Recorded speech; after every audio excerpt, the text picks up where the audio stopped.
घरगुती सोलार सिस्टीमच्या ऑनलाईन अर्जास मंजुरीसाठी 3,000 रुपयांची लाच मागून स्वीकारणाऱ्या महावितरणाच्या सहाय्यक अभियंत्याला लाचलुचपत प्रतिबंधक विभागाने रंगेहात पकडले।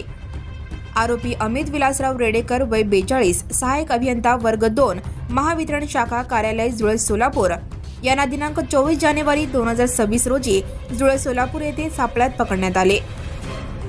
तक्रारदाराने एका ग्राहकासाठी 3.5 किलोवॅट सोलार सिस्टीमसाठी ऑनलाईन अर्ज केला होता। रेडेकर यांनी प्रति किलोवॅट 1,000 रुपये असे 3,000 रुपयांची लाच मागितली होती। तक्रारदाराने दिनांक 23 जानेवारीला ACB कडे तक्रार दाखल केली। पडताळीनंतर सापळा रचून आरोपीने 3,000 रुपये स्वीकारताच त्याला अटक केली।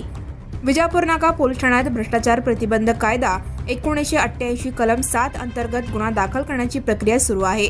ही कारवाई पोलीस निरीक्षक शैलेश पवार यांच्या नेतृत्वाखाली झाली असून तपास पोलीस उपअधीक्षक प्रशांत चौगुले करीत आहेत। Subscribe now and press the bell icon.